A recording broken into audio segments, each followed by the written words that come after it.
Sa video na ito ay pag-uusapan po natin ang isang altcoin na medyo maingay ngayon dito sa mundo ng crypto.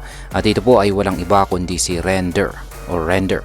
Recently ay napansin po ng maraming trader at saka investor na sinusubukan po ni Render na basagin ang tinatawag na $4.4 na isang resistance level.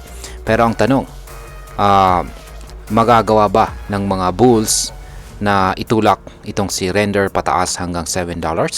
O baka naman ay mapagod na ito at bumagsak pabalik sa ibaba. Kaya ayan, hindi lamang po ito sa isang simpleng price movement. May mga sinyalis din na nagpapakita ng distribution trends, kakulangan sa development activity at saka pagbaba po ng network participation. Lahat ng ito ay dapat po natin pagtuunan ng pansin bilang mga Pinoy crypto traders o investors na interesado rito kay Render. Kaya yan po ang siyang ating pag-uusapan sa video na ito, pero bago po tayo magpatuloy ay pakibasa na lamang po muna ang disclaimer dito sa ibaba ng ating screen. At ngayon ay simulan po natin sa resistance level. Yan, sa isang resistance level ni Render at kung bakit po ito napakahalaga. Ayan, meron po tayong nakikita rito na chart ni Render. Ayan, Render USDT trading pair po ito at mula po ito sa datos ni Binance at isa po itong weekly chart time frame. Ayan, kaya mataas na time frame po ito. Ang resistance level ay ang presyong tila hindi po madaling lampasan ng isang coin o token. Para kay Render, ang $4.4 ay naging isang parang pader na paulit-ulit niyang sinusubukang basagin. Kapag ito ay nalampasan at naging support level, posible po ang isang malaking pag-angat hanggang sa target price na $7. Ayon po sa analysis ng user na si Bitcoin Census sa platform na X, kung marireclaim ni Render ang $4.4 na price level, posibleng magkaroon po ng breakout na tatawid siya sa bullish pennant pattern na nabuo mula pa noong taong 2020. Yan, at kapag nangyari po ito ay maaring matarget po ulit ni Render ang dating all-time high niya na nasa presyong $13. Kaya malaking bagay po ito para sa mga nag-aabang ng magandang pasok o buying opportunity. Pero teka, bago po tayo ma-excite ay kailangan po nating tingnan ang mga babala. Pero ayan, yung sa chart muna na ito ay nakikita po natin dito yung tinutukoy po na isang bullish pennant pattern. Yan po yung binubuo ng dash line na manipis na kulay puti na linya. Yan, mga dotted lines. Yan, dotted lines. Kaya yan po yung projection dito. Yung medyo makapal naman na yan, may arrow projections po siya rito. Kaya yan, inaasahan po na kung aakyat siya, yan, malalampasan niya yung first resistance dito sa chart natin. At kung magagawan na rin niyang makawala dito sa or magkaroon ng pennant breakout, ay ayan, dito po siya aakyat at maaari niyang akyatin ang presyong $13. Ayan. Ngayon ay alaman po natin yung mga warning signs dito sa galaw ni Render. Ayan, meron po kasing mga warning signs na nagpapakita.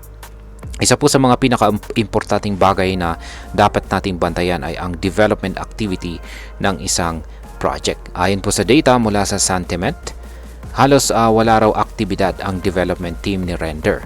Ibig sabihin ay kaunti lang ang mga update, patch o bagong features na inaayos ng team nila. Para sa isang decentralized GPU-based rendering platform na tulad ni Render, delikado po ito. Kung wala pong masyadong development, posibleng mawalan po ng kumpiyansa ang mga developer at saka investor. At syempre, pag nabawasan ang tiwala, posibleng bumaba ang presyo.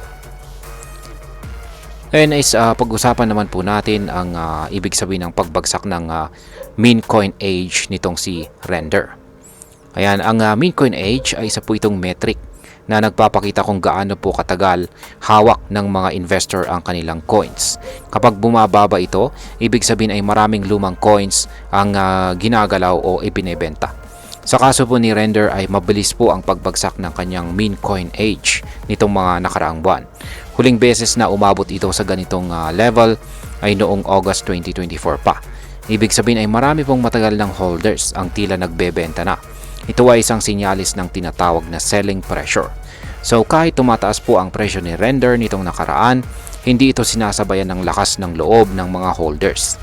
Sa halip, parang ginagamit nila ang pagtaas ng presyo para makalabas. Ngayon, ang sunod po nating katanungan dito is may momentum ba talaga itong si Render papunta sa presyong $7? Ayan. Kung titignan po natin ang RSI or Relative Strength Index, ang 7-day RSI ni Render ay nasa 50 na ayon po sa technical analysis ay neutral zone. Pwede po itong umakyat kung magpapatuloy ang kanyang bullish momentum, pero hindi rin ito automatic na sign na aakyat kaagad. Ang kanyang social volume naman o gaano karaming tao ang pinag-uusapan si Render online ay unti-unting tumataas. Pero tandaan natin, hindi porket trending ang isang coin ay siguradong aangat na ito. Sa kaso po ni Render, hindi po sapat ang social volume para masabing siguradong may rally. Yan, at ang panghuli ay ang 90-day MVRB or Market Value to Realized Value Ratio ni Render ay lumampas na po sa 0. Ang ibig sabihin naman nito ay kumikita na ang mga medium-term holders. Pero kapag ganito ay nagiging mas matas din ang chance ng distribution o pagbebenta ng mga hawak ng mga kumita na. Ngayon is bakit hindi po sumasabay ang network activity sa pagtaas ng presyo ni Render? Yan, isa po sa pinaka nakakabahalang senyales ay ang pagbaba ng daily active addresses simula pa noong November 2024. Kahit may price surge kamakailan, hindi ito sinabayan ng pagtaas ng actual network usage. Sa madaling salita, parang hindi organic ang pagtaas ng presyo. Parang pinapatakbo ito ng hype o short-term speculation. Ito ang dahilan kung bakit marami ang nag-aalangan kung dapat ba talagang bumili ng Render sa puntong ito. Ngayon, bilang mga Pinoy crypto traders o investors ay ano naman po ang mga dapat nating gawin dito? Para sa atin bilang mga Pinoy na sumusubaybay sa altcoins tulad ni Render, mahalaga pong matutunan natin ang technical analysis at saka on-chain metrics. Hindi po sapat ang umasa lang sa hype o social media post. Dapat alam natin kung may fundamental support ba ang galaw ng presyo. Kung balak po nating pumasok or mag-invest dito kay Render ngayon, tanungin po natin ang ating sarili. Ito ba ay long-term project na paniniwalaan natin? Kasi kung wala po itong malinaw na development activity at ang mga holders ay nagbebenta na, baka magbabakasakali ka na sa isang coin, magbabakasakali ka lang sa isang coin na wala ng traction. Maging maingat po tayo, lalo na kung hindi pa tayo sanay sa short-term trading. Hindi ito basta-basta buy low, sell high lamang. Maraming kailangang i-consider tulad po ng volume, resistance, support, sentiment, at saka fundamentals. Yan, bilang panghuli ay ang masasabi ko naman tungkol dito ay si Render ay isang interesting na project naman dahil po sa kanyang GPU rendering capabilities na decentralized. Pero sa kasalukuyan tila hindi ito binibigyan ng sapat na atensyon ng kanyang team. Kung hindi po magpapakita ng consistent development o hindi tataas ang network activity nito, baka mahirapan po itong lampasan ang presyong $4.4. Hindi ibig sabihin nito na hindi na siya aakyat. Pero kung umaasa tayo sa solid breakout papuntang $7 o $13, dapat merong sabay na paglakas sa fundamentals. Kasi kung puro hype lang, siguradong magiging short-lived ang kanyang rally. At ayan, hanggang dito na lamang po tayo sa video na ito mga ka-crypto. Marami pong salamat sa panonood. Ingat po tayo lagi at God bless po sa ating lahat.